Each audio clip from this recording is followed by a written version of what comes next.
65 Board of Education, regular meeting, November 15th, 2011. Al, could we have a roll call? Mary Jane Brady. Present. Terry Carney. Present. Al Pfeifhouse. Present. Eric Wagoner. Present. Leanne Charlot. Present. Mark Berry. Present. Susan Ryder. Present. Thank you. We have several presentations. Yes, we do. Our first presentation is from Lake Bluff Middle School, and Nate, you want to share with us tonight's presentation on History Alive? Certainly. Thank you. It's my pleasure actually to have had the opportunity to invite Jane Tuig to be with us tonight. Jane is our 7th grade social studies teacher. And one of the things that we thought we'd share with you is a little bit about the new tool that we're using, the online textbook. And so what I'll be doing is bringing the microphone over to her so that she can drive and talk all at the same time. So Jane Tuig. Okay, well, thank you for having me. We're excited about the new program. Basically, I just want to start by sharing with you what we have used in the past, and that's the traditional type of textbook that Mr. Blackmer has there. And so the traditional textbook has worked very effectively in the past, but the new online textbook, which I think offers many more opportunities for development and growth, is what we'd like to show you as opposed to the traditional textbook. So if you look at the place that I marked, you'll notice that the traditional textbook looks exactly like this page. Same picture, same written material, exactly the same. But I'd like to show you a few of the differences that the online textbook offers. So to begin, if I'm at home and I'm reading the textbook to myself and I decide that I'd like to try something new, I might put the clicker or cursor here, hit play. Section 1, Introduction. Antarctica is the coldest continent on Earth. Okay. And then it would continue to read to me, and it can read to me in three different voices. I can pick a male voice or a female voice. I can have it read to me in English or in Spanish. So depending upon my preference, it's available to me. But then I might be reading along, and I come across a word that I'm not familiar with, for example, global warming. So I click on it, and up will come the definition in a different color. Then I might say to myself, I'm not quite sure what the main idea is. So I go over and click main ideas, and it highlights them for me so I can understand the big picture.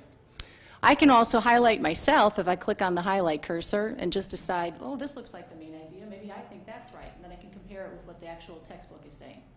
So if you look through the online textbook, again, it'll look identical to the traditional textbook, and it'll go section by section exactly like the normal textbook. But then at the end, I might think to myself, I'm not really sure I understand the main ideas. I wish I had a challenge. Oh, you've got 3 different types to choose from. So you click on challenge, and this one I think is the matrix. And in just a few seconds it'll load.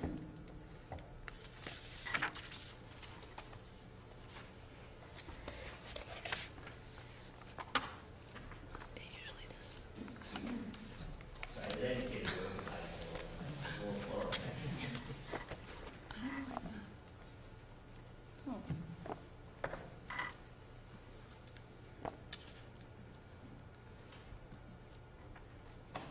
Well, what usually will happen the challenge will come up, and it'll look similar to a Jeopardy game, or it might be an investigative inquiry, where they can move the microscope and the frame around to make a picture bigger or smaller. And there's a series of questions that are available to the students. They start as a basic level question, and they work all the way up to challenge questions. And then, if it were loading, they would do all of the questions, and then they would hit submit. And when they hit submit, the answers will come directly to me so that I can see specifically how they did on each individual question, and oh, here it comes. Oh, shoot, rats. Well, anyway, but it's just got a lot of really great opportunities for growth and learning, and at the back of the textbook are all of the different map labs included on the online textbook. So we're really pleased with it. I think the students are enjoying it, and basically that's kind of an overview of the online textbook. So they have this now? Yeah, all 6th, 7th, and 8th graders have it available to them at the middle school. Do they typically do this during class time and take the challenges during class, or is this done at home as homework, or both, or what's the pattern? Oh, there it is. You can do it either or. If you want to use it as a review game, you can use it in class as a review game. If you want to use it as an assessment, you can assign it for homework. They'll do it at home, and then either way, the scores get submitted, and each teacher has access to it on the teacher online subscription. Okay. And our wireless systems are keeping up with 20 kids doing this all at once. So far, so good. Good. Also, we also purchased 8 of the updated textbooks so that if you do not have access to internet at home, the new material is available to you with the traditional textbook. But for most kids, this program has completely replaced the textbook, so they're not carrying back and forth. At the moment, you can do either or, whatever you prefer. Some students still prefer to actually hold the textbook in their hand, which certainly is an option. Others prefer to keep it at school and use this at home. So it's really up to the individual family. So my son, when he said he didn't have his book home yesterday, I called him on that. Had I, Well, if you had internet access at home, he had his book at home. Yeah, You're okay. Exactly right, yes. That's right. Gene, one other question. Is it, and since I'm not in front of the microphone, is it necessary that they use their school laptop, or can this be accessed from a home personal computer as well? As long as you have internet access, you can access it anywhere. Yeah, home, I mean, you can use your home computer, you can be at an internet cafe and use that computer, because each student has their own password and login. That's part of the subscription. So yeah, they don't necessarily have to use the online. Go to a website, log in, and... Correct. You're Cool. exactly right. And one of the advantages also is if something were to come into social studies or geography that would be a timely topic, then the company is supposed to keep updating these, as opposed to textbook, which becomes stagnant. So that's the advantage of hopefully having online text. How long have these been, has this particular book been available online, or this particular series? Is this something very new, or is it 5 or 10 years old, or somewhere in between? This textbook is relatively new. There's an actual newer version just on current world issues that they only offer online. They don't even offer the hard copy anymore, so it's exciting. what is it, do we have any idea what the expenses to buy those 8 or 10 copies of hard copies we talked about? It's about $70 per textbook. And for staff or the teacher in this case, better to work with the online material, or does it make any difference to you? Well, I've used both. The online program offers options that I hadn't had available to me prior to this. So as an instructor, that's a really exciting additional tool that we can use to assist in the teaching process. So, you know, there are definite advantages to both, but this certainly offers me a lot of options that I haven't had in the past. So, for example, if you look up at the screen, you can see what I showed you was the student textbook, but this is additional resource available to the teacher as far as presentations. All of the presentations, they offer you slides, maps, et cetera, that are already correlating to the chapters. Different procedures, materials, assessment components. I can also tweak the assessment and change and write it with my own questions if I prefer, or add what they have. And the other thing I like is that they offer differentiation. So, for example, if I wanted to focus on what they offer, people that need to have a certain assignment tweaked to meet their need, I can look and see what they have right online. I can challenge students with advanced learner options, and people who are reading below grade level, they offer different resources for that population as well. Subject matter, but Right, scaled exactly. back to their ability to Right. understand. Exactly. So it's a little bit more tailored to the individual learner. Cool. If I can interject for a minute, I mentioned at the beginning, it is a tool that we're using. Right. It's just one piece of the larger curriculum. And though I wanted to segue that into just a small thing, at the risk of embarrassing one of our board members, and mention just one of the things you did this past week in terms of the Skyping. Can you just talk for maybe a minute or two about that? Sure. This week we had the opportunity to Skype with Mr. Barry's brother in Antarctica, so I appreciate that. And we had, the Skype was set up in the library, and it was a really great opportunity to interact with somebody 12,000 miles away from us. So thank you and your brother for You had making fun. that happen. He enjoyed it. And how many kids did you have asking him We had questions? about 70 to 80 students there. Yeah. So Mark, what's your brother doing there? He manages flight contracts for the National Science Foundation, Okay, thanks. flying people over Antarctica. Okay. And if I might add, the beauty of this being the tool But we did provide staff development for the teachers, and we'll continue as they update.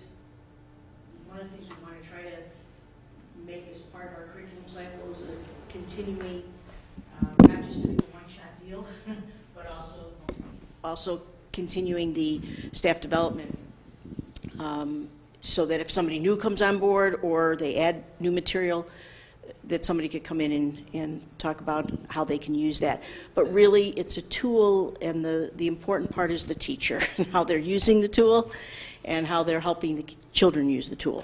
So I do thank the teachers for being open to this idea and excited about it. And What other subjects are on the horizon? Are there other online texts that we might be looking at in the future? well, I think as we do curriculum reviews, which we'll be doing math and language arts, we will be looking at that. And actually, our math program for certain groups of students is one of the many pilots that are happening here, and that's the Agile Mind program, and that's still being tweaked also and evaluated at this time. But yes, almost all the textbook companies at this point are almost online with everything, but they're also having to regroup since the Common Core standard. So It's good they've finally arrived. yes. Has there been a lot of attention paid to sort of best practices analysis when comparing like the I guess I call it static learning opportunities from a standard textbook versus an online approach with a lot more ability to dig into the certain subjects? Yeah, I think in the past where a student, definitely the skills and strategies that are embedded in here are all related to best practices and the topics. And now that the students can go in and watch a slideshow or look up a word they don't understand, you know, while we would say go use a dictionary, how many got up and actually did that? Where my guess is a lot of them are doing it. I know adults who now do Kindles and everything else are using lots of those features, and I think for the children it's natural for them, you know. But yes, the best practices are embedded, and we look for that before we adopt. And in measuring the different outcomes in terms of retention and so forth, that's how, you know, it's been a part of that analysis between the static and the dynamic learning. This group is actually, we're kind of doing it in a stepping back way because it was time to get new books, and we chose this. Now they're beginning their process actually tomorrow of identifying all the outcomes that we expect to have happen per grade level, and that's beginning tomorrow at the staff development. The differentiated instruction seems to me invaluable, and it makes me wonder what the relative cost is of the static textbook versus this, because it seems just like such a huge advantage to have that right in there. And I wish I would have brought that to be able to share with you, but I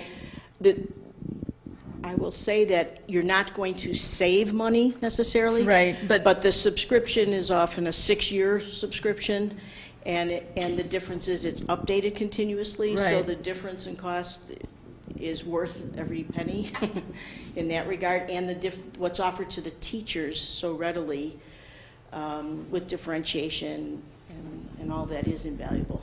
It seems like it. What a great change. Any other questions? Thank you so much. Very exciting. Thank you. Thank you very much. Thank you, Jane. And Nate will be back next month with a choral group, is the sharing at the December board meeting, so.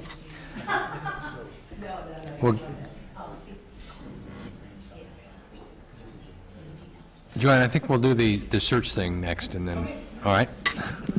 So, next item under presentation is the superintendent leadership profile presented by Dr. Joanne Desmond from Hazard Young Atia search firm. So, Dr. Desmond. I know that board members have this online, but this is for your little notebooks, and you can put this in your three-punched punches in here. My short, what might be short with one. Here, so you can have mine. I printed it out. Yep. I don't know. Is there an extra one? I'll be got happy one. to get another one. You're fine. Sorry. I wrote notes on this one, it must have been. Okay. You can have mine when I'm done. Just, first of all, thank you very much for the pleasure of us being able to work with you on this very important endeavor. In front of you, you have a copy of the Leadership Profile Report, and just to summarize briefly, October 25th and 26th, Hank Mitro and myself came into the district and did interviews, individuals and groups, and on those 2 days, we personally or in a group interviewed 70 individuals, and then online, 143 people responded to the survey that was online. That's a pretty good response for a small school district. Now, there may have been some people that responded to the survey that also was interviewed. We don't know that because the survey information is anonymous, but in fact, for a small school district, that is considered a good response. So that was good to hear that we had your community. Of that, about over 100 people, parents and community members, responded to the survey. So that is a very good response. As you know, what we inquired about were what individuals and groups felt that the strengths of your school district were, and then we also asked what the challenges, concerns, and issues of the schools that were facing the district, and then the characteristics that individuals and different stakeholder groups felt were important in the new superintendent. And in the stakeholder groups, we looked at board members, administrators, faculty, support staff, parents, and community members without children in school. So we did differentiate. And I'm going to just summarize some of the points for you. The strengths of the district, when we asked about that, there was a unanimous expression of pride in the Lake Bluff schools and the community. And many of the residents we interviewed communicated that they moved to Lake Bluff because of the schools and because of the quality of life in the community. Clearly, the staff was overwhelmingly recognized for its innovation, hard work, and dedication to the children. And in fact, teachers do a particularly effective job at communicating with parents and engaging them in the learning process to benefit their children, and the parents overwhelmingly shared that with us. The students in the district, according to almost all the respondents, demonstrate high academic performance, and they do also appreciate the enriched fine arts curriculum that they believe is associated with the Lake Bluff schools. There was a focus on the whole child, and that is certainly a value shared by people that we interviewed. They also appreciated the technology, as was demonstrated here this evening, and the one-on-one computer initiative as being another strength of the school. Certainly, the highly educated community results in high expectations for learning and involve parents and community. And it was undisputed by those that were interviewed that the highly valued benefits of an actively engaged parent and community also could possibly present challenges and opportunities, and they needed to be effectively managed by the new school superintendent. There was strong community support that was communicated for your schools, and in fact, passage of referenda was an example of that. Your school facilities, your brand new, lovely elementary school, and your middle school that has had some upgrades in it were communicated and shared as examples of the kind of support that your community does give for your schools. And challenges, concerns, issues that would face the district that the new superintendent would be aware of, and there was a unanimous expression of a need for strong leadership as a result of administrative turnover in the past, at the building and at the district level.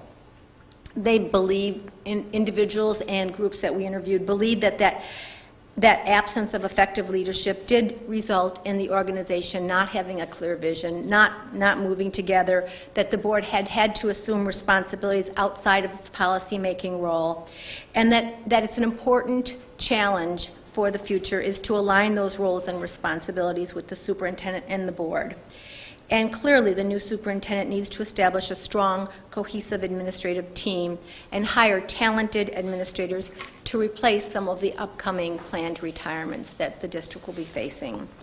All interviewees concurred that it is essential that the new superintendent build trust with all constituents in the school and in the community.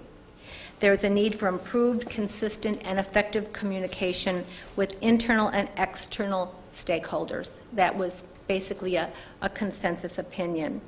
The district was, it was shared that the district is in sound financial position as a result of the strong local property tax funding. You are a district that receives support locally. However, declining property values, the depressed economy, and taxpayer concerns about being fiscally prudent does necessitate that there be improved communications and engagement with non-user taxpayers. So as an issue that the district is facing, that needs to be something that has to be attended to. And the impact of declining enrollments also. The teachers in particular shared that they desire a superintendent who will be an advocate for kids and for teachers. Almost everyone concurred that parent involvement was a strength and also could be a challenge at times. In a district with high parental expectations and involvement, it was emphasized that the new superintendent needs to effectively manage parental and special interest pressures in order to ensure that decisions are made in the best interest of all students. There was a number of constituents that believed that continued efforts in curriculum development needs to be attended to in the future, and improved efforts to articulate and collaborate across grade levels with the high school and District 67 was expressed by most of the stakeholders. Exploring options with the high school for shared services was also suggested by several stakeholders and stakeholder groups.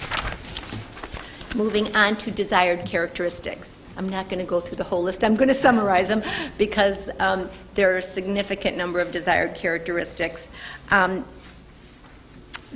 Everyone commented on the need for strong leadership and open communication. They indicated that the interim superintendent was an example of someone that they would like to see replicated in the new superintendent, those kinds of skills and characteristics. Based on past history, the most often cited characteristic desired in a new superintendent centered on integrity, effective communication, and collaboration, coupled with decisiveness.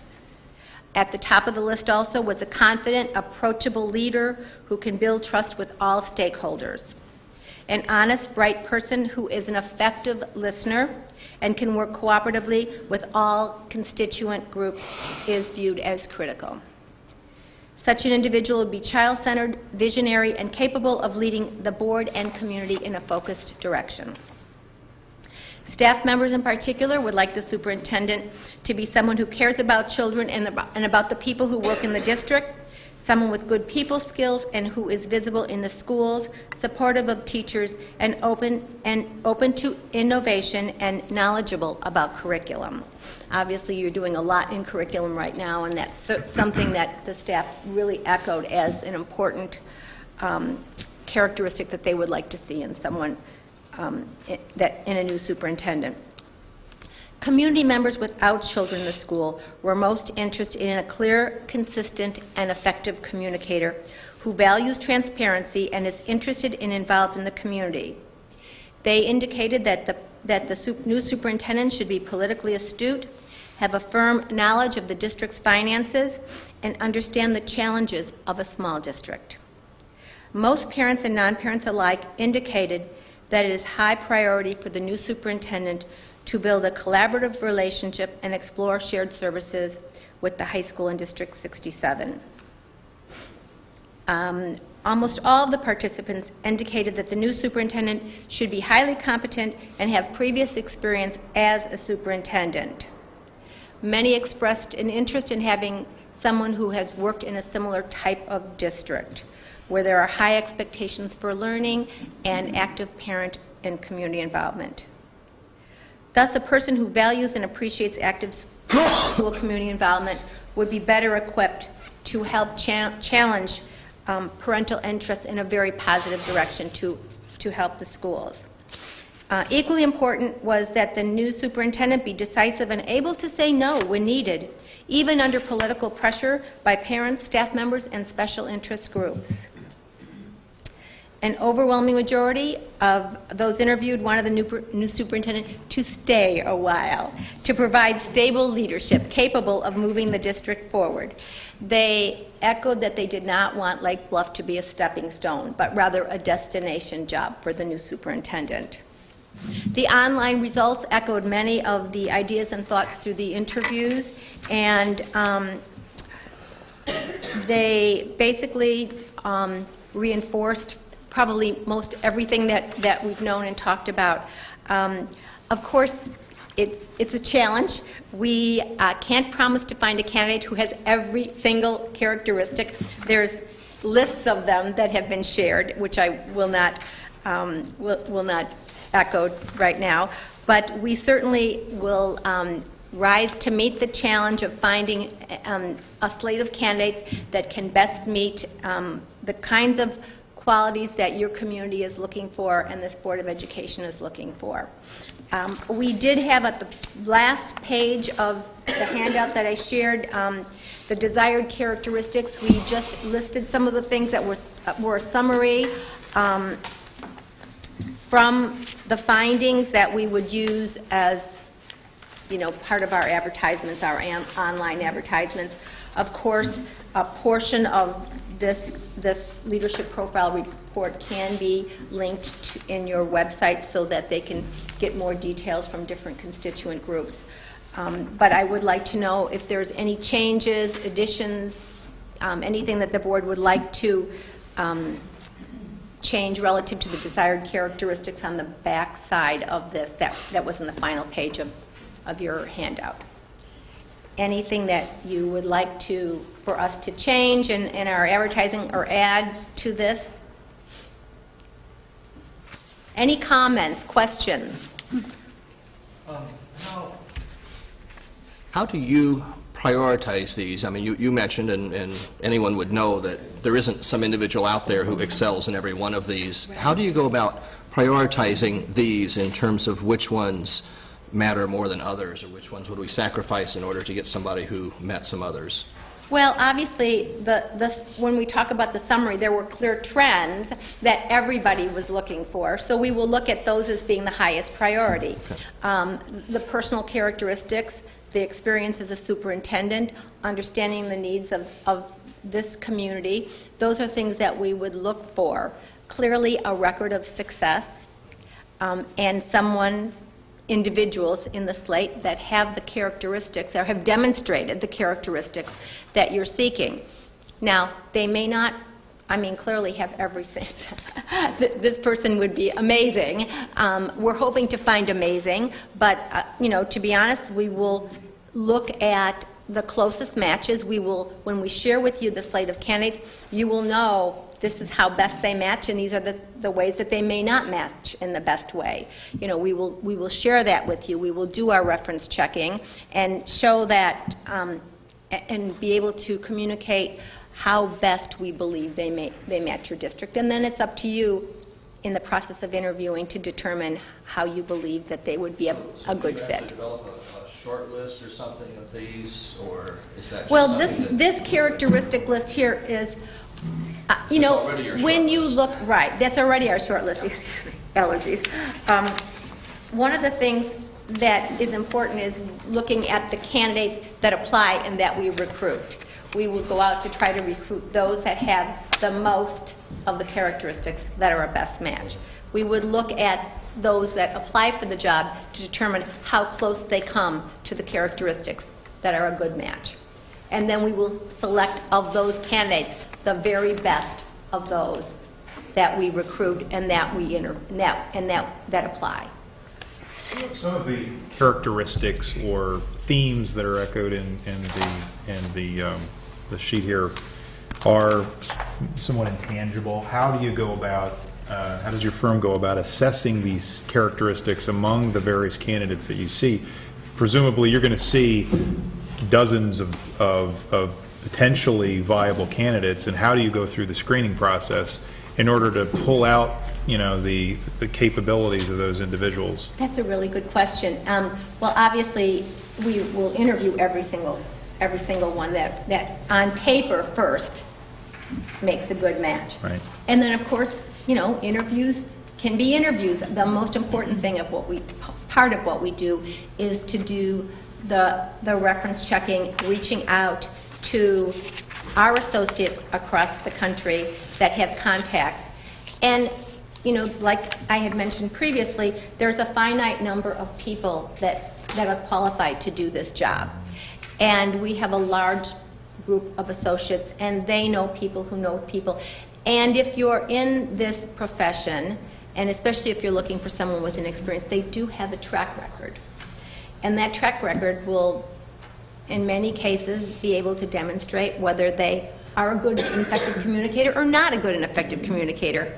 We will check on references that are not those that are given to us by the candidates, so that we will have independent resources for information. And that's what we do, and we think that we do it well. Again, we're not going to find the person that matches every single one of these characteristics, but clearly that's our goal, to get as close a match of 5 candidates as we possibly can. And that's what we're going to be doing, working hard at it. Any other questions? Yeah, I have one for you, Joanne. Sure. So we went over the strengths of the district that you articulated. I guess the question is, knowing that the community, and I think the board for the most part, wants to pursue a sitting superintendent, what do you think is really going to be attractive to that superintendent? Because again, we are a small district, and if that individual happens to be in a larger district or somewhere else that may be a little more prominent, maybe, who knows, how are we going to be able to draw and first and foremost get their attention, and then be able to convince them or her that this is the right job for them? Well, I think that part's easy in my point of view, because Lake Bluff is a very desirable community. It's a very desirable school and a very desirable community. Looking at issues that school districts are facing across the state, I think most superintendents would love to face the issues that you're facing in Lake Bluff, to be quite honest with you. You have a wonderful foundation here. You have a great community. A superintendent that really wants to see things happen can see things happen in this school and with this community. So I believe that the attraction is Lake Bluff itself. It's all the strengths that we talked about are the very things that make this not your typical school district. And so I believe that this would be an attractive. Yes, it's a smaller school that, there are some individuals that want just large school districts.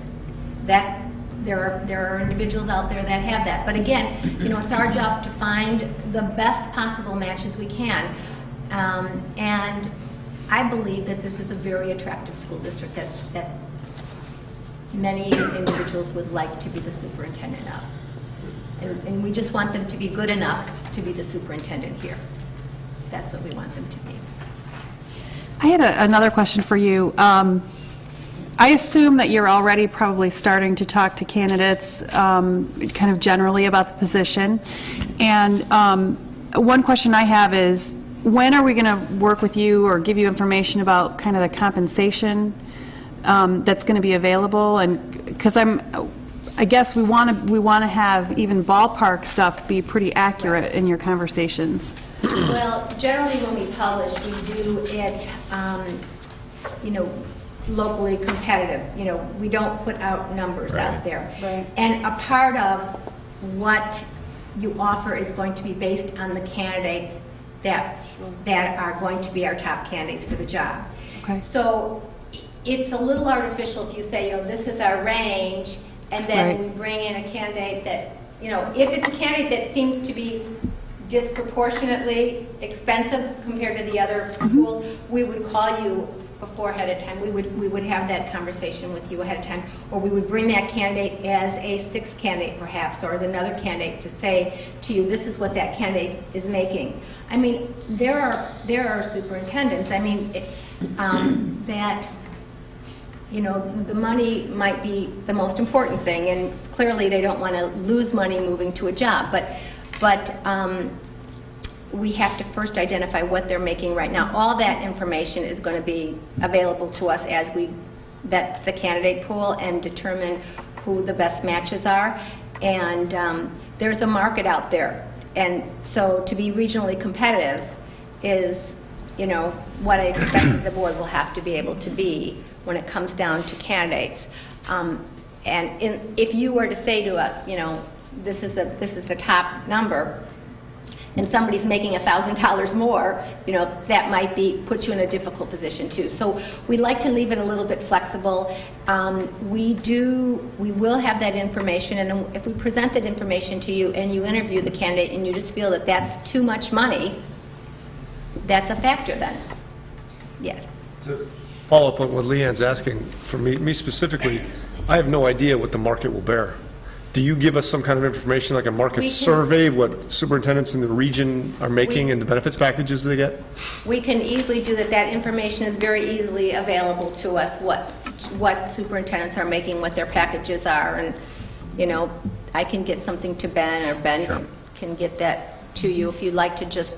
I would love that, because a summary would go a long ways toward educating me and help me to make better decisions, even just these broad conversations, because right now I have no... Other than the historical knowledge, what we paid in here, I don't really know too much about what other superintendents are making. Well, if the superintendent is somewhere along the North Shore, they're some of the highest paid superintendents in the state. If they're someone from downstate, Lake Bluff is going to be a very large increase for them.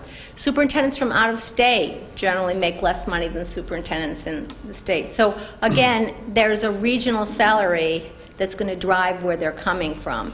So, but I think when it comes down to, you know, that information, I can get you information of a comparable school district. But, you know, depending on where they come from, you may or may not have to pay as competitively. Do you know what I'm saying? So that's why we don't put those numbers out there. Also included in that data would be interesting to know how much experience those folks have. So if they're new to being a superintendent versus 20 years of superintendent experience. So usually we can get experience in that position, in that job. I'm not sure if we can get the total experience from other jobs, but to the extent that's available, I think that would be helpful in kind of analyzing the market. Yes, because it does make a difference. Yes, especially if they're in the same place for a number of years. You guys know enough people. You can ask those questions. Oh, well, we have no problems getting the data.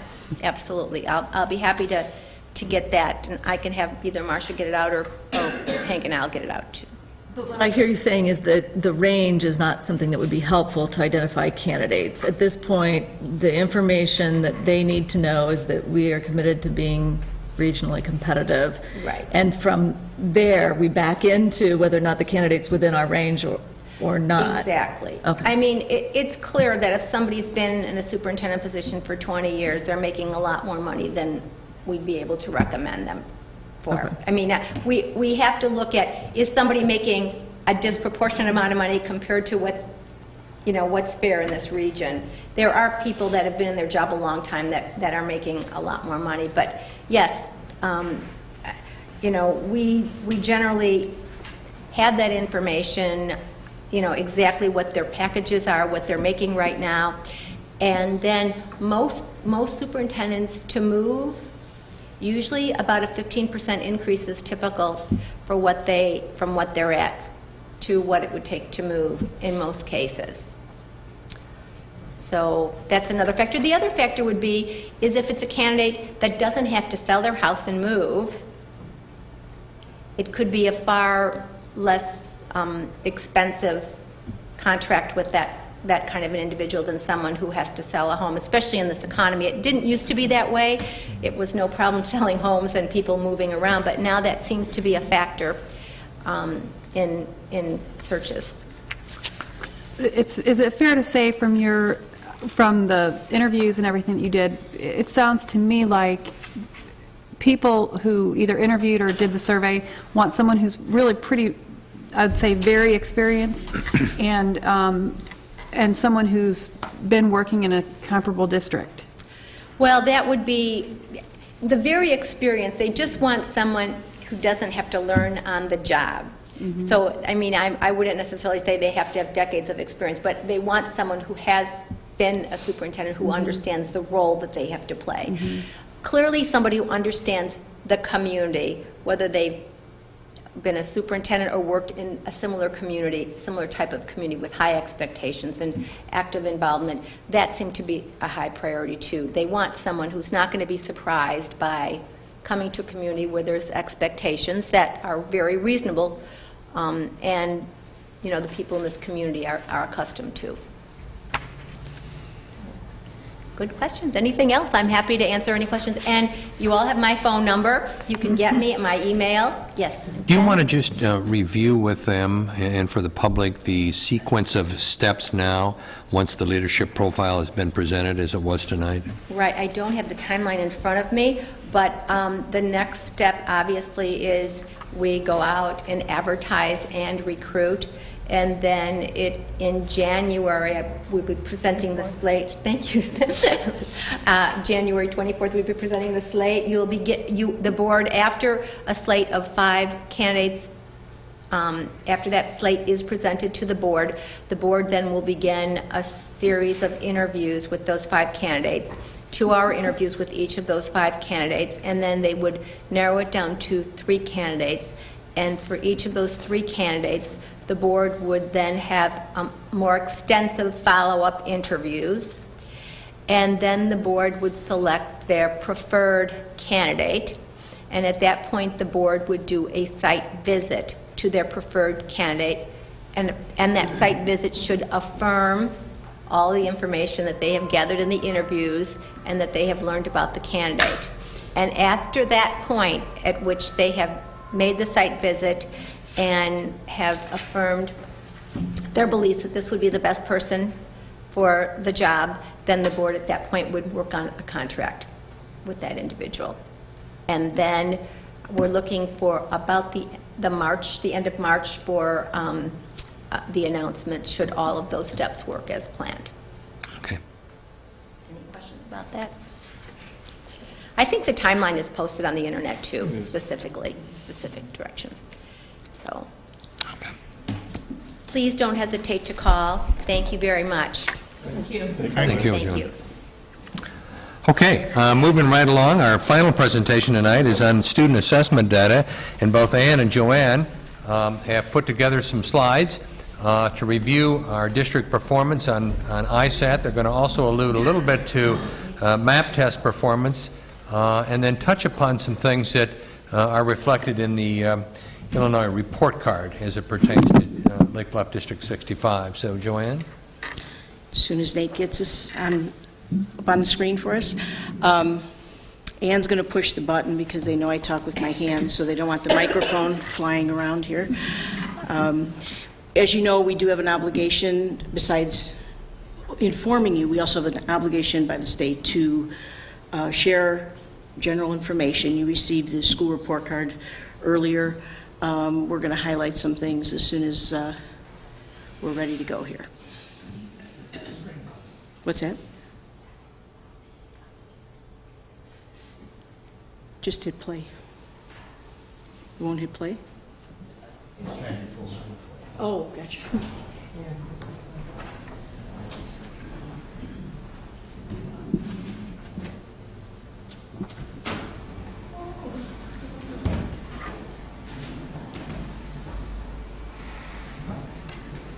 Technical difficulties.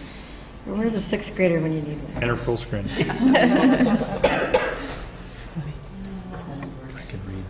Then hit play. Okay.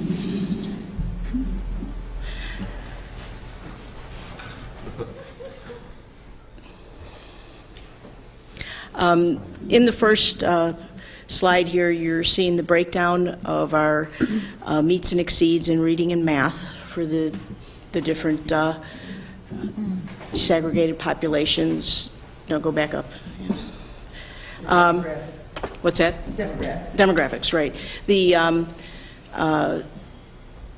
one area that we'll look at curricular-wise and also analysis-wise would be our making sure that the Hispanic population, for example, is there a way that we can help bring up scores in reading and math for them? And what we do, the beauty of being a small district is it's easy to identify who the percentage are, and we can look and see what kind of services they're receiving or what needs there might be. And that's with any group, any year. We do that with all students and their scoring. And the next one, always in the news at some point, is how are the females and males doing? And fortunately in our district, it's pretty consistent. I look back over the years and it flip-flopped a couple of times over the years, and you'll hear that, you know, we're not servicing boys well, or we're not servicing girls well, or whatever. And fortunately for us, it's been fairly consistent, so that's definitely a positive. This is the composite for our district in meets and exceeds across the years from 02 to 11, and you can see that we're pretty consistent here too. Nothing significantly or statistically significant in terms of change, other than the growth from 02 and then the later years obviously being a little higher. So as an overall district, doing very well in the meets and exceeds.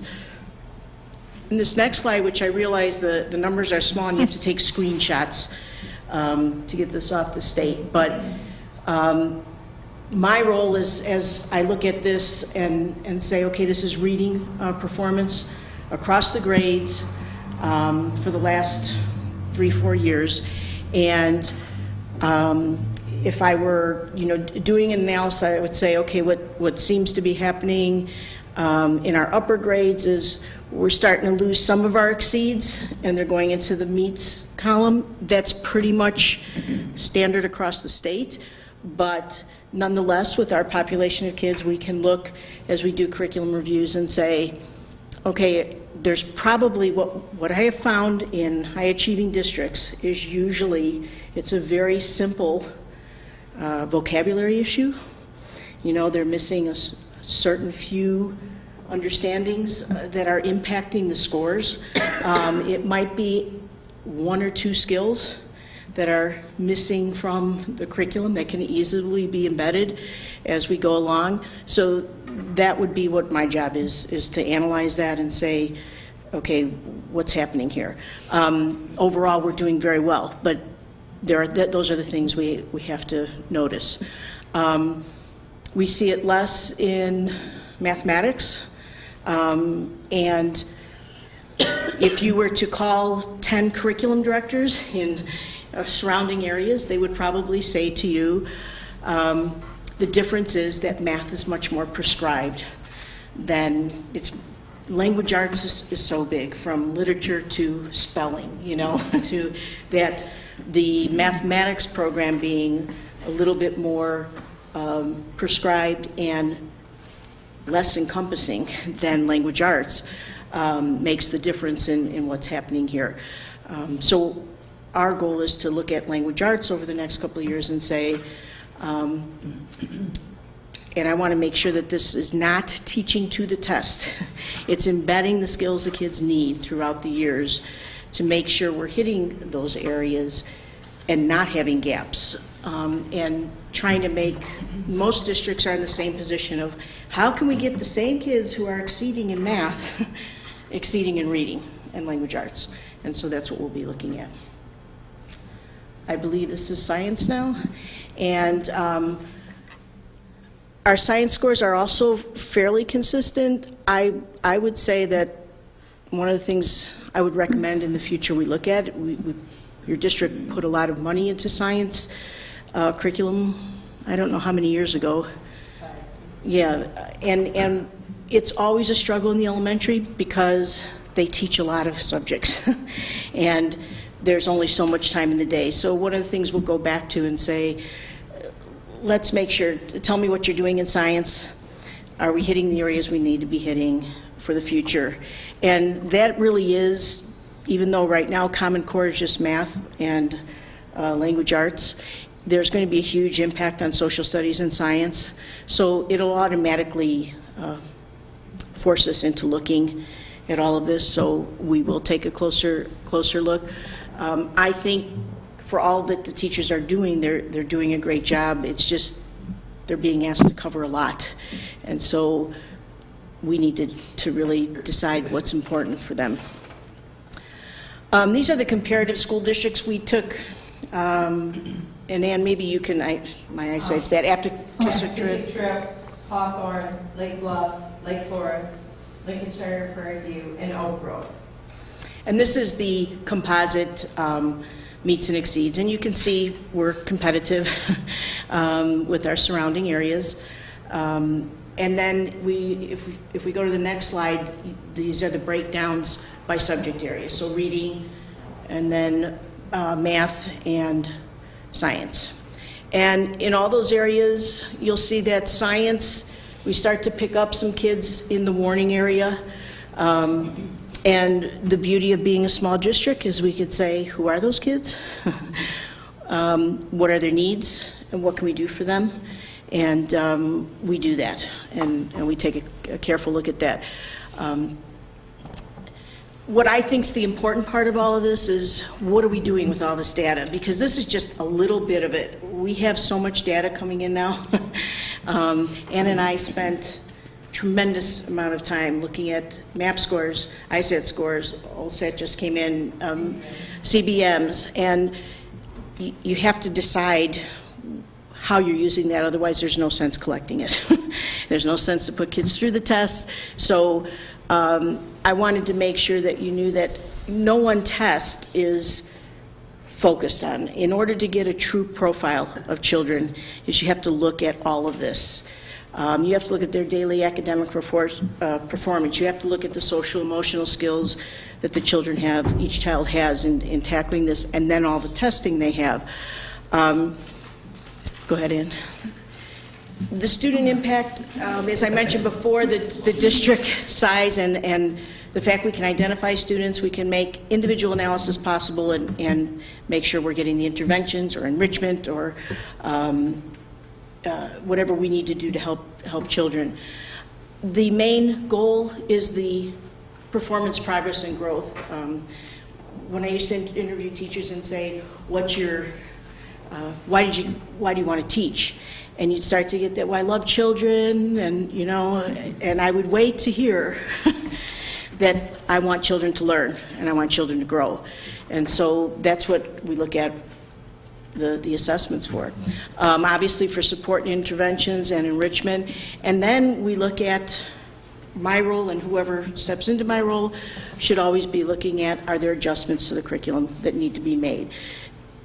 We are no longer in an age where curriculum stays stagnant, Even in the cycle, while it might be a 5-year cycle, there are things that are going to come in that you can't ignore, that happen in the world, the changes that happen. So we always have to be looking for the adjustments. In terms of curriculum, we will be starting our math and language arts curriculum committees, and they will receive scores, and they will help analyze the scores.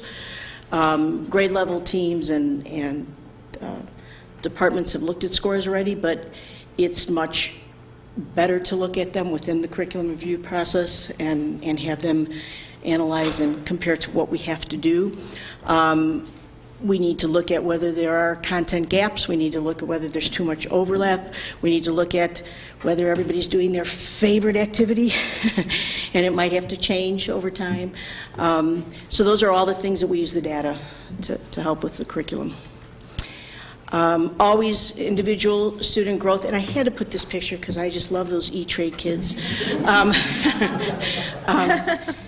Our goal is always in the ISAT is to move them from warning to below, and then below to meets, and meets to exceeds. That's our ultimate goal.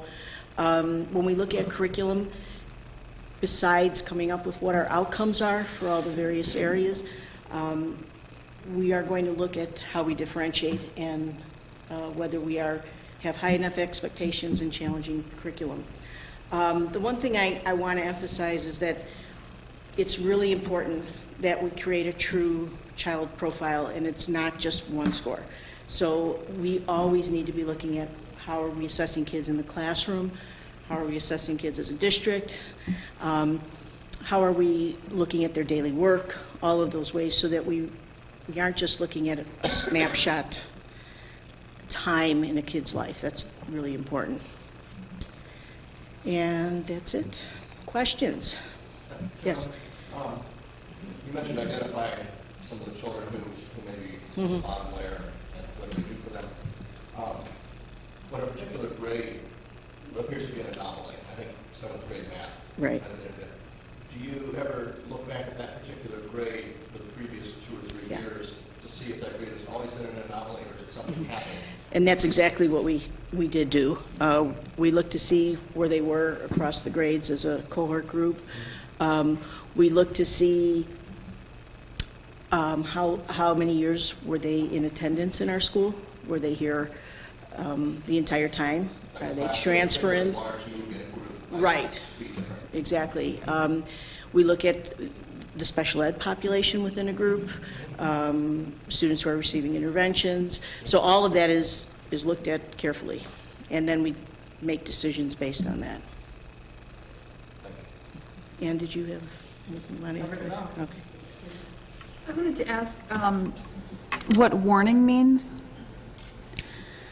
Warning is when a child they're saying it's really in academic danger, you know? I mean, that they're just not progressing at the level they need to be progressing at. And it's important to know that all children are assessed, even Right. children with cognitive disabilities. Exactly. So that often is the population that does fall in below or warning. Okay. Yeah. But, you know, way back, there was a lot of question. There were some districts who weren't counting special ed kids, and that, but Right. we count everybody, and that's not to say they're the only ones in that, but oftentimes that may be the case. And the meets and exceeds, those scores are all determined at the state level, right? Right, there are cut scores for each subject area. I think it's been consistent over the last couple of years, but for a while, they were changing them frequently. And early on, when you see 02, the test has changed over time, so it's been hard to really get important enough data across cohort groups because the test has changed sometimes, but we still analyze it that way because we need to. I think one of the important things we do is that we look at our MAP scores, which from their millions of people that they test or kids that they test, they have extrapolated scores that predict success on ISAT. And we looked at all of the elementary students and are in the process of looking at the same at the middle school. That if you haven't scored at this certain score that will put you in meets or exceeds, we intervene with those students. So it's a new tool now that we have 3 years of math data that's consistent and we can feel like we can rely on it. We can better predict who might need assistance. And how quickly would you put together an intervention strategy from, say, the time the MAP scores come back to you? Is it a matter of weeks or months? Or Less than weeks. Less than weeks. Yeah. The only time it might take longer is if you've had a student in multiple interventions and you're not finding things that work, you may have to reach out to put other scenarios together, but that's the rarity, not the norm. New student arrives on the radar, lagging a little bit. You say within a couple of weeks you're... Right. Because we also use this, if it's a new student who hasn't had MAP, we also have CBM data that we can use quickly. Who shows up needing some help all of a sudden, who may have been in the district all along. And that happens. You know, things change in their lives or learning or... I think the real answer I was looking for, and I think you're giving me, is that within a couple of weeks... Oh, absolutely. Yes. Okay, that's cool. Yeah. It's a much better system. Yeah. That's one of the benefits, I think, of response to intervention, is you don't have to wait for failure to intervene. And it's a district program, so if a student's struggling and below the grade in reading, we intervene. We don't have to have meetings and get permission. We intervene immediately and provide assistance to try to close the gap as quickly as possible because you want them to just participate with their typical peers. Yes. I just have a question about kind of the logistics or the mechanics of how that all works. Is it an automated process where you have like an existing program that crawls this data or mines this data and gives you a report periodically about red flags and things like that, or how does that work? Well, we're lucky here in that the district has purchased the software program that is Inform, our district data warehouse, where it puts all those assessments together, and we can get student profiles, we can get grade level profiles, we get maps like this that show us, how third grade has done every year or how that same group of kids has done over years, and it also will give us below a certain cut score or the bottom 25th percentile. Our criteria is different from the national percentile. We intervene with more kids. As I recall, you can enter whatever criteria you choose and get on the fly and drill down more specifically as you go. Yeah. Especially when it's working perfectly. It's been a struggle for several years with us, and right now we're in a place where it's not working real well for us. But the company is responding, working on it, and like any software, there are glitches, and we're very fortunate to have Lori Brown and Patty Briggs, who have been on the cutting edge of getting into that data and making it work for us.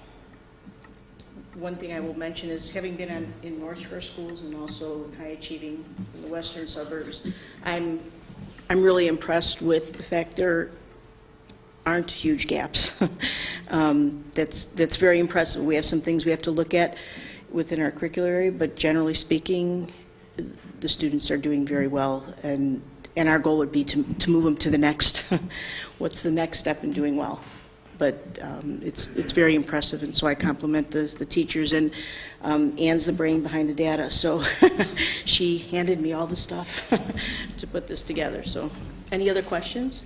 I have another question. One thing that people always ask is, how are we doing compared to Lake Forest? Because our kids are going to go to high school in Lake Forest with, so putting those groups of kids together. And so I noticed that we're a couple percentage points below them with the composite scores. And I'm just curious, when you look at that, if you think, okay, we're going to set a goal of trying to close that gap, or we see that there are certain things going on with our particular community, or that make it that's not something we're going to work toward. Let me first, I'll let Ann answer too, but let me first talk to you from my experience.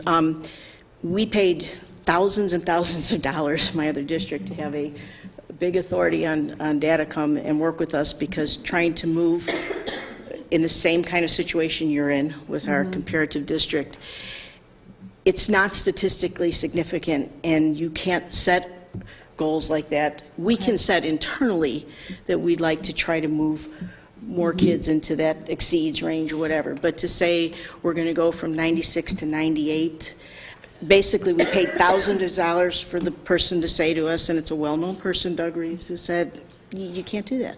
It's just not meaningful. It wouldn't be a meaningful difference to move from. No, what I would look at is if I saw a big difference. If I see we're scoring in the 80th percentile and they're scoring 90th, I'm like, okay, Or if you see a trend.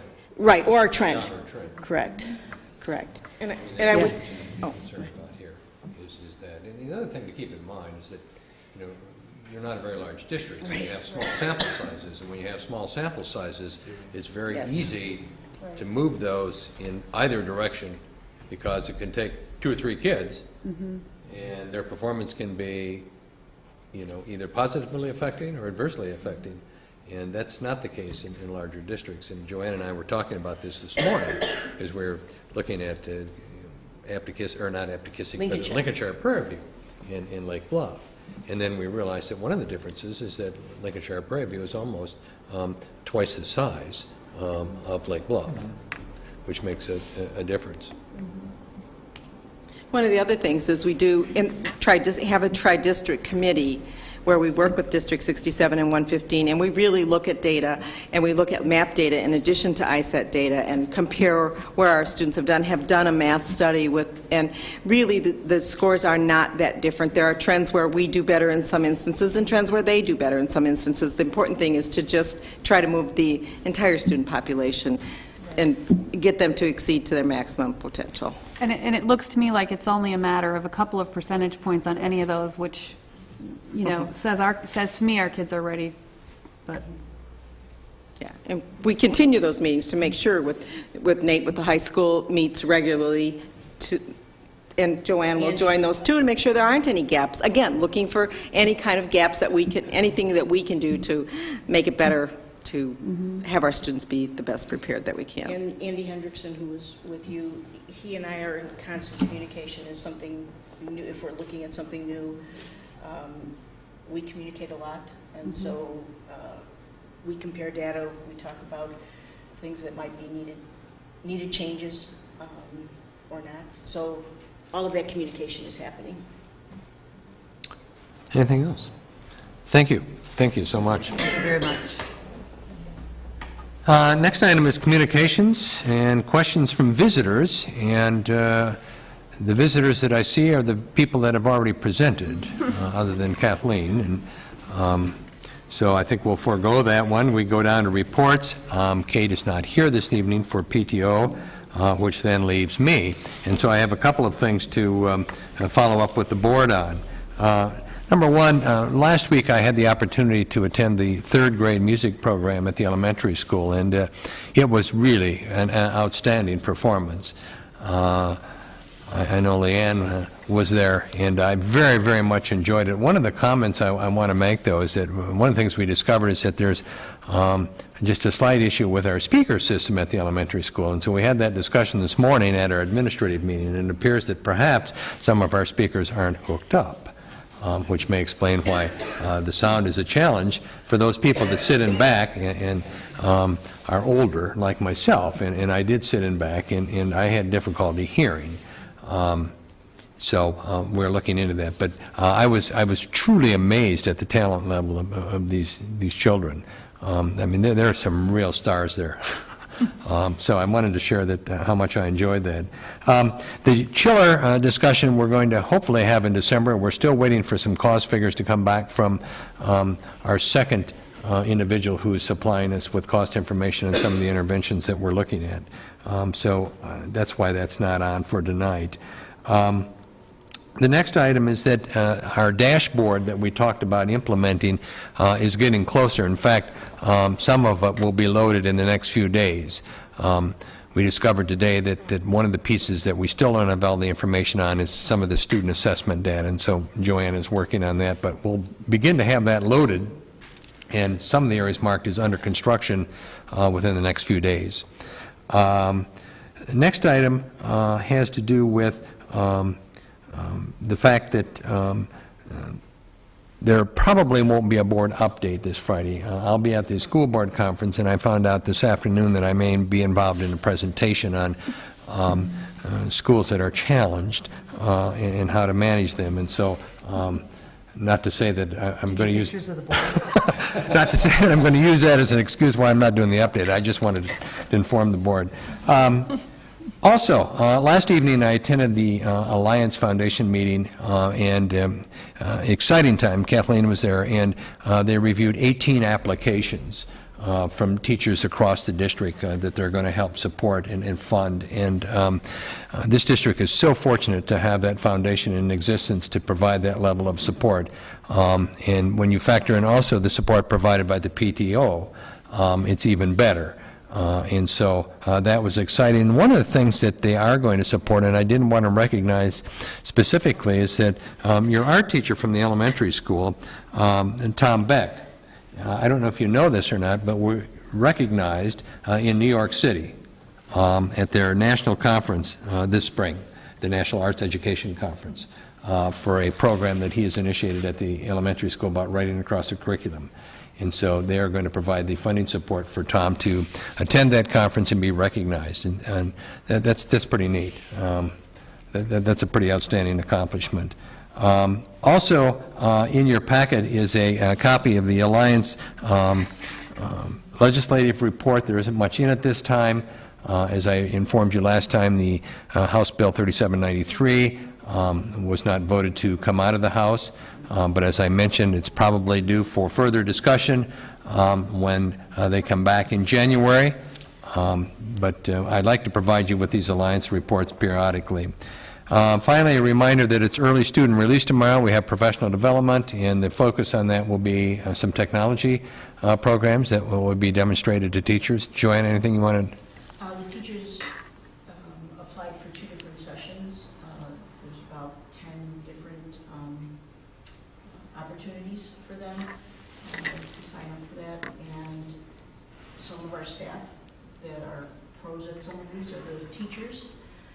So it'll be peer coaching, basically. The other thing that we offered them for one of the sessions was what we called an independent study, and that was the opportunity to take a piece of technology that they've been wanting to investigate, but just not have the time, and they needed for a certain study period. So they applied for that, and they have one of the sessions in which they can spend that block of time trying to learn or figure out how to integrate that into the area that they wanted to. So the next how I could probably give you a schedule and a report as to how that went, and hopefully some evaluations regarding that. Finally, I do have some comments, but I'll save them till later in the meeting to talk about the teacher contract and also the levy, but since we're going to talk about them later on in the agenda, I'll save them for that point, but that would conclude my report. Great. Next, student services, curriculum. Ann, anything you want to... Just to let the board committee know, the calendar committee started meeting today, and we have a few things we want to adjust, but we intend to meet again and try to have a draft of the calendar for the board to see in the December meeting if we can get all the information from the state, and a couple questions for neighboring districts before we finalize. So. Okay. In the spirit of online training, the entire staff is doing online training for some required legal things, like they all have to be trained in handling blood-borne pathogens, and so we have an online training opportunity, and about a third of the staff has done the little training session for it, all online, and then you take a quiz, and then it reports the scores, and they're done. So. Okay, and that takes us down to the report from the board president.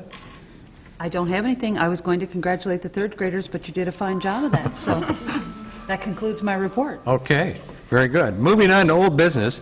First item, and again, this is a policy that the board took action on previously, so there isn't any need for action, but I wanted to just briefly mention this. This is policy 5.125, personal technology, social media usage and conduct.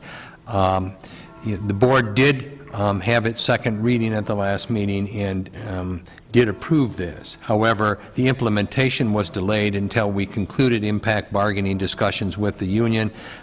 We concluded those last week. There were not any suggested changes, and so that policy is ready for immediate implementation. What we will do is load those policies on the website into the policy manual, but I'll also send an email to staff indicating to them what that policy is, and encourage them to take a look at it so that they become familiar with it. The second item under old business is private tutoring and services and use of school facilities and materials. The board will be asked later on in the agenda to take action on this policy.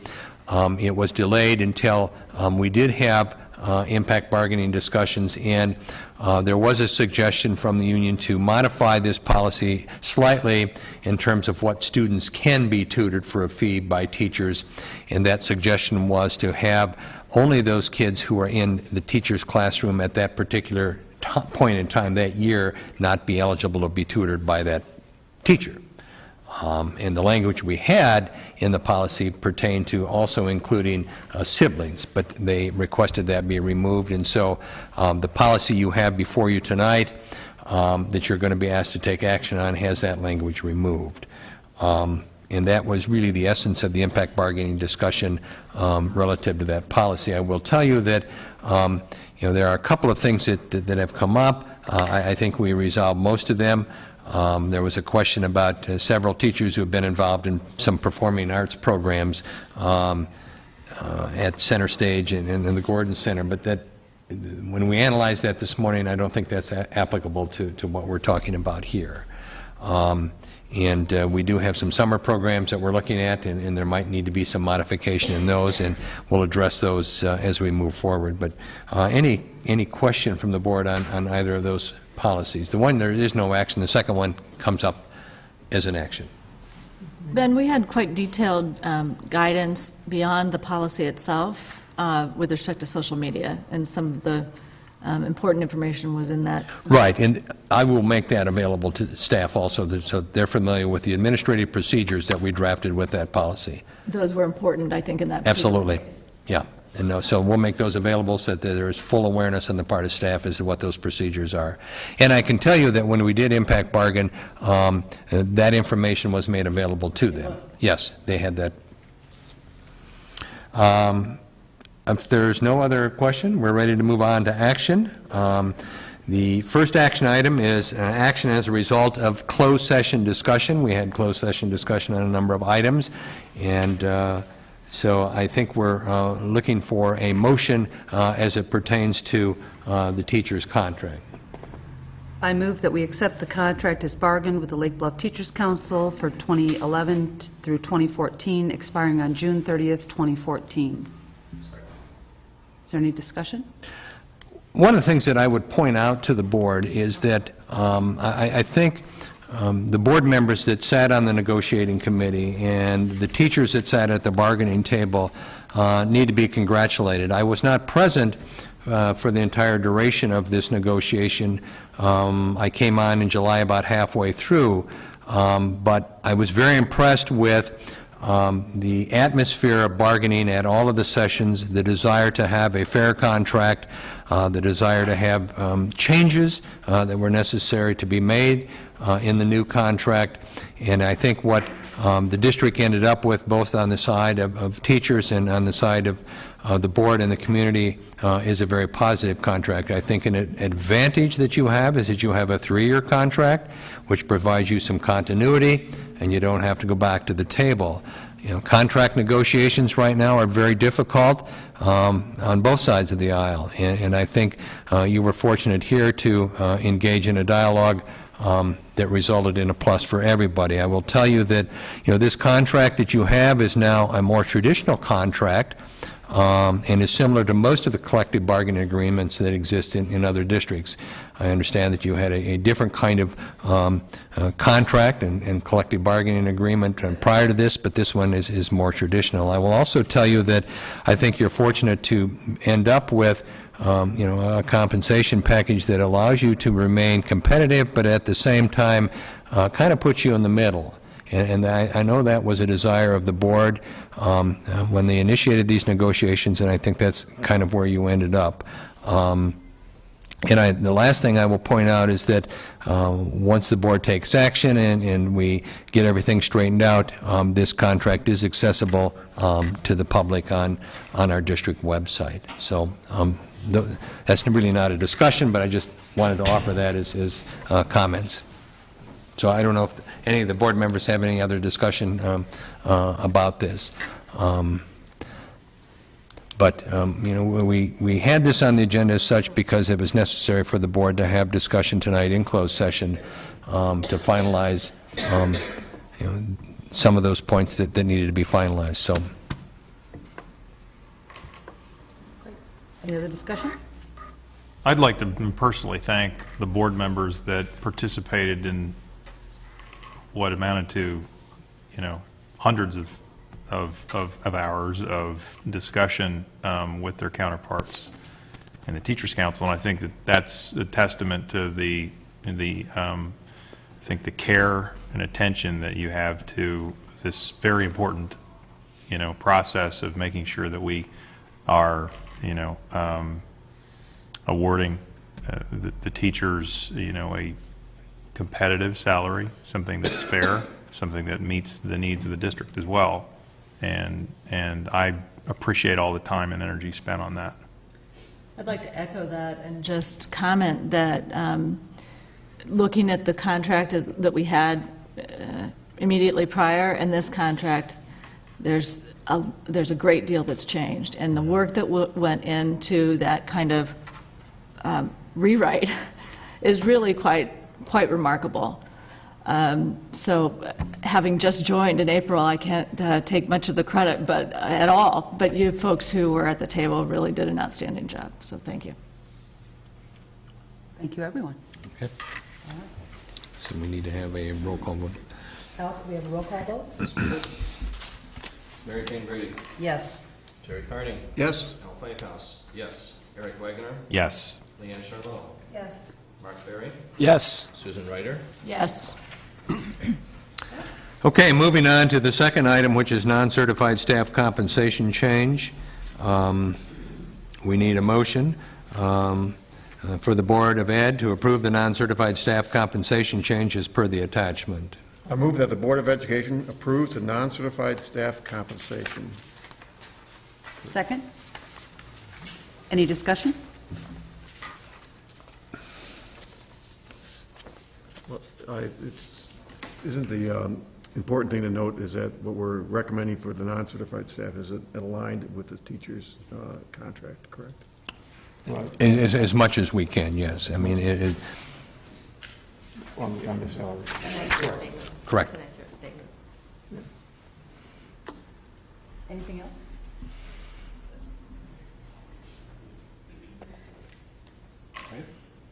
Okay.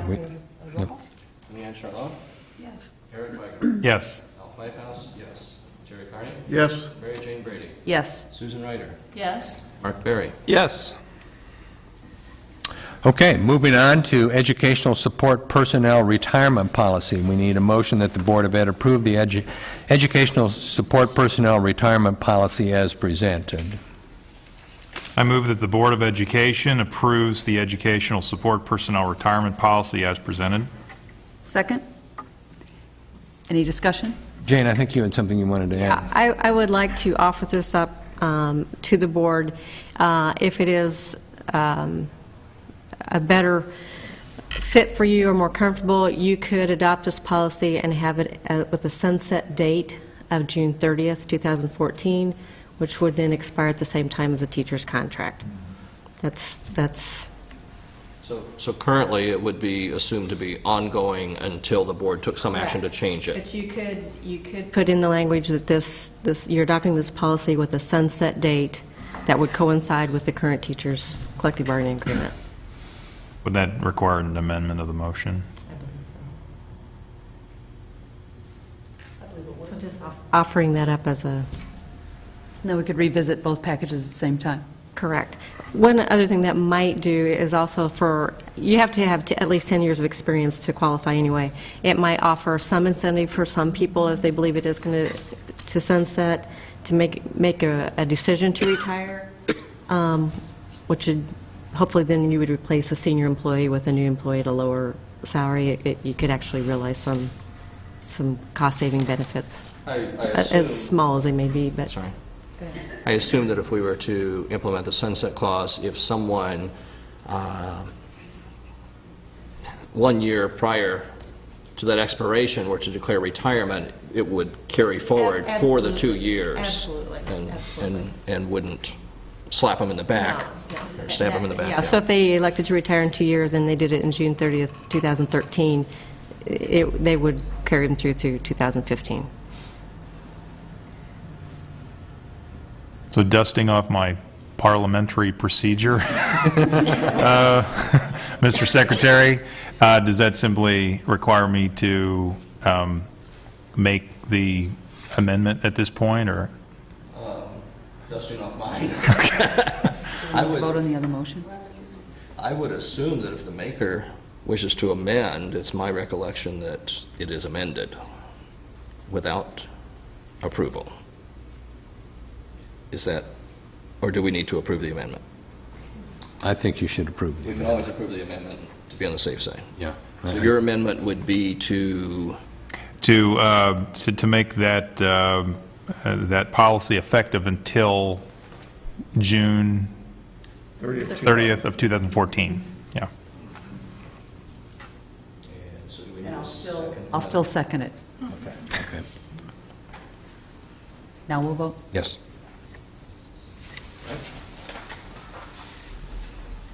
Terry Carney. Yes. Al Pfeifhaus. Yes. Eric Wagner. Yes. Leanne Charlot. Yes. Mark Berry. Yes. Susan Ryder. Yes. Mary Jane Brady. Yes. Okay, moving on, personnel recommendations. Need a motion that the Board of Ed approve the personnel recommendations as per the attachment. So moved. Second. Any discussion? Okay. One maternity leave, correct? Hmm? One maternity leave. Right, right. FMLA. Yeah, in FMLA. Okay, we need a vote then.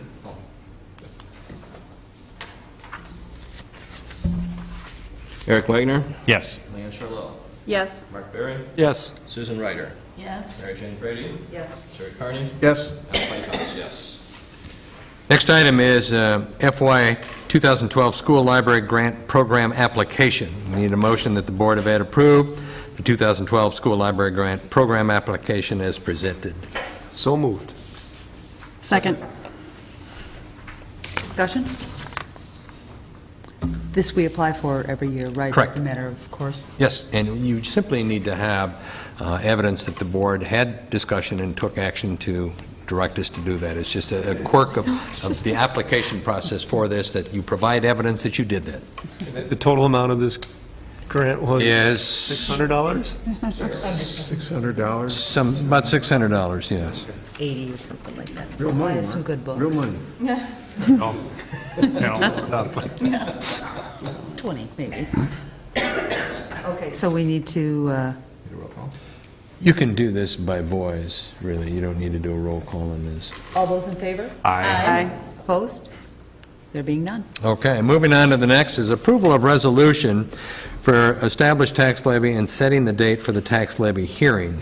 Need a motion that the Board of Ed approves a resolution regarding the estimated amounts necessary to be levied for the year 2011 and establishes the 2011 tax levy hearing to be held on December 13th at 6:30 p.m. So moved. Second. Discussion? I would like to point out to the board that the tax levy hearing and the tax levy discussion right now is a very sensitive one with all taxing bodies. And when you have a taxing body such as Lake Bluff School District 65 that relies on 92% of its revenue coming from tax revenue, you have to be very careful that you levy an amount that will meet your needs but not exceed your needs. And what makes it difficult right now is that, the tax rate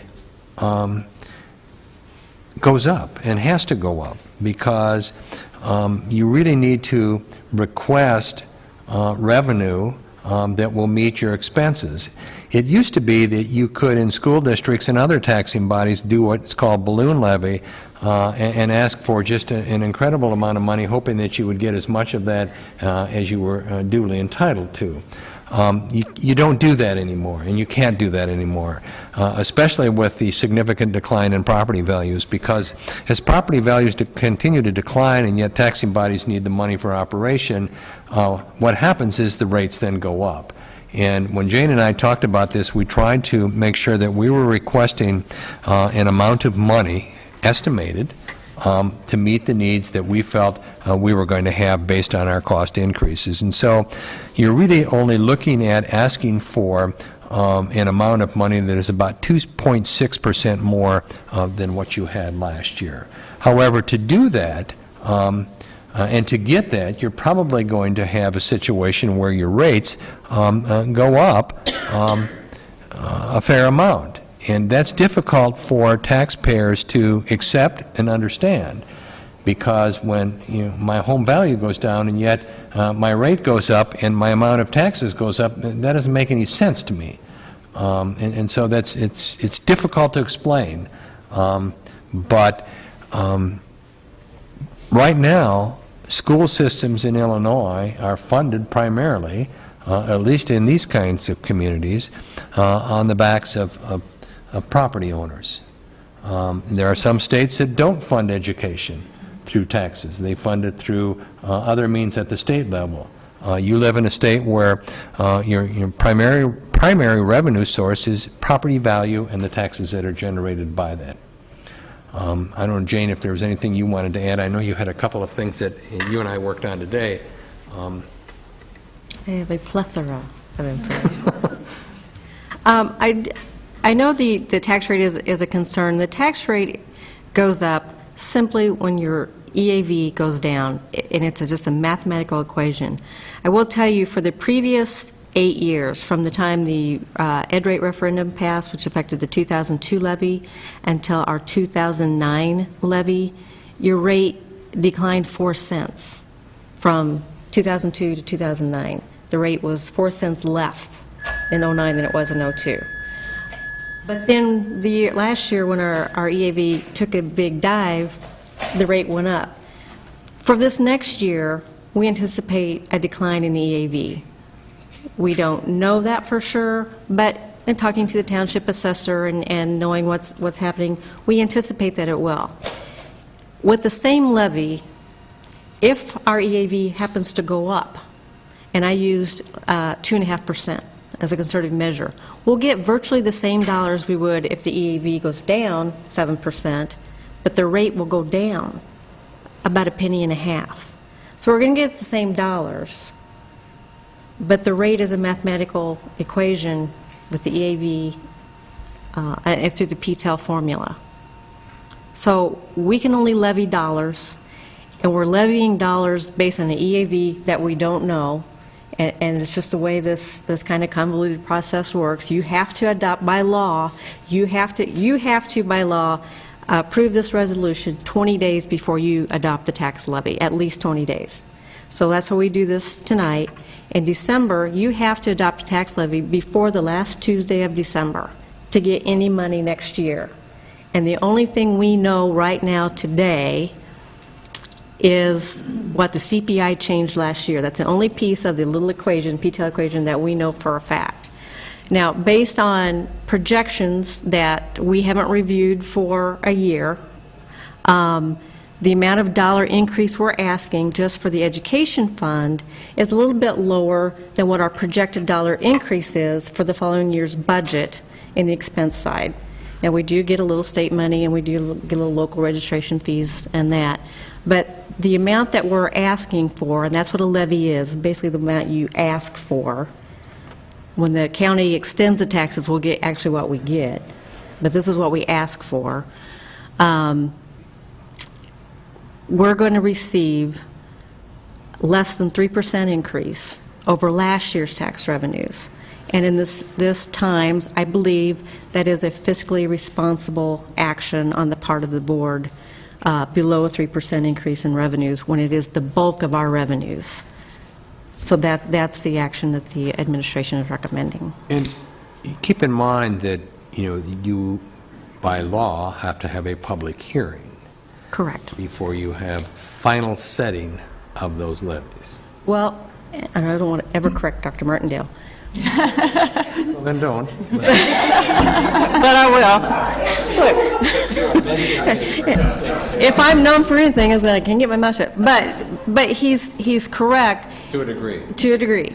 Except that our levy is less than 5% over last year's extensions. Therefore, we do not have to follow the truth in taxation requirements and hold a public hearing or put the black box ad in the newspaper. Nor did we have to do that last year. But we believe that it's the right thing to do, to go ahead and follow the truth in taxation process. So we will publish the black box in the newspaper, and we will hold a public hearing before you actually adopt the levy next month. So Jane, I think the thing that might be helpful to also to expound on is the assumptions that go into the requested funding on the estimate relative to the 2.6%, because clearly I think it's important that people understand what we think we're dealing with relative to salary increases and any other the major drivers of expenses that are somewhat outside the control, but at the same time what steps we may be taking as a district to temper spending and to ensure that the as dynamics happen, like classroom size, or not classroom sizes, but if student enrollment goes down, well, those are considered and so forth and so on. So it's not just one side looking for increases, but it's also tempering with things that we could also benefit from. If you could elaborate on that. What? Go ahead. You're going to investigate that as a board in January. No, but I think it's important that this estimate is not just a one-sided estimate. It's not just about CPI inflation and things like that. It's also about things that we do as a district to manage fiscally and be responsible to ensure that we just, are making the appropriate trade-offs. That's all I'm saying. You might want to comment on. what Terry's saying. Well, in looking at projections, and again, we are, as a board, going to look at projections, and not just, I do things at a macro level to an extent, but we're going to look at some more specific detail when we do this, and we're going to look at long-term capital expenditure needs, because infrastructure, our buildings are in good shape, but we're going to have to do some replacement of technology and things like that. But in just focusing on the education fund, because that's the biggest piece of the levy in our budget and expenditures anyway, the last projections that we looked at, they were about a year old, and do I believe these will change? Yes. Do I believe they'll change significantly? No, I don't think so. But we were looking at the projected revenues, very similar to what we're looking at with our levy next year, which is just a little under a 3% increase in revenues. But on the expense side, for the moment, and by what I know right now, and these are my assumptions, without any further discussions on staffing needs, we're looking at a 3.5% increase in expenditures for the 2012-13 year over this year. That is with everything, staffing remaining the same.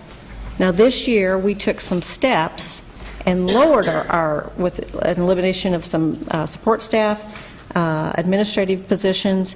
So this year, we actually had a very slight increase in expenditures. Next year, I project a 3.5%. That's based on everything as we see it now. If we make some changes with staffing, I don't know what we're going to do. We're going to add a full-time superintendent. That doesn't reflect that. But I don't know if we're going to need additional technology needs. I don't know if we're going to be able to eliminate staff. Those are discussions we're going to have shortly. Those will affect those projections.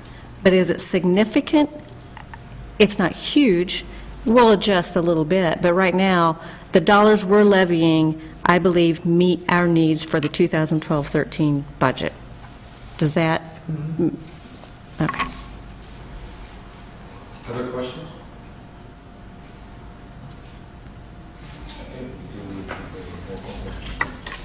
Okay. Okay, roll call? Yep.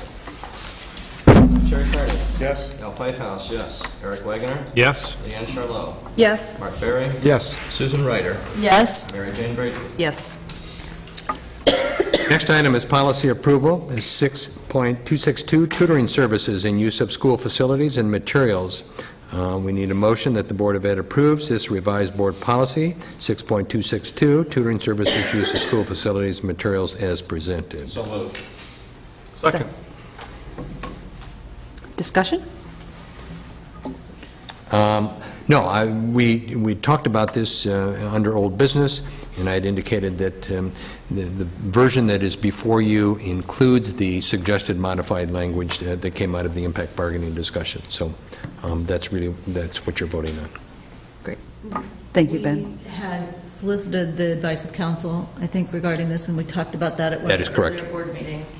And this implements some of the recommendations that we received from council, as I Absolutely. recall, to reduce liability as Right. it was perceived, or And- potential liability, I should say, as it was perceived to exist. And that was the discussion that we did have at impact bargaining, in that this is a trend that is beginning to build in many places, that if the district is going to be involved with providing support, they assume the liability. We recognize the fact that teachers in this district, many of them have been engaged in providing tutoring services for a fee, and they can continue to do that. What this policy indicates is that they'll simply have to do that off-site, which reduces the liability to the district. And our insurance and our legal counsel both commented that this was something, or this was a direction that the district should go in. And so this policy, as it's currently worded, addresses that. Other discussion? Do we need a roll call? No, you really don't on a policy, just majority. All those in favor? Aye. Opposed? There are none. Okay, moving on to consent agenda. Under the consent agenda, you have regular meeting minutes of October 25, 2011, Committee of the Whole meeting minutes, October 19, 2011, Closed session meeting minutes, October 19, 2011. Committee of the Whole meeting minutes, November 1, 2011. Closed session meeting minutes, November 1, 2011. Destruction of closed session tapes for April 27, 2010. P-card report, bills payable, treasurer's report, activity reports. You need a motion to approve those items. I move that we approve the items listed on this consent agenda and as listed on the screen. Second. Any discussion? And this is roll call. We have roll call? Susan Ryder. Yes? Mark Berry. Yes. Leanne Charlot. Yes. Eric Wagner. Yes. Al Pfeifhouse, yes. Jerry Carney. Yes. Mary Jane Brady. Yes. Moving on to new business, the first item is first reading of new board policies. This is press update. You have a series of them. Board policy 2.250, access to district public records. 3.60, administrative responsibility of the building principal. 4.80, accounting and audits. 5.9, abused and neglected child reporting. 5.100, staff development program. 5.200, terms and conditions of employment and dismissal. 5.240, suspension. 6.60, curriculum content. 6.150, home and hospital instruction. 7.305, student athlete concussions and head injuries.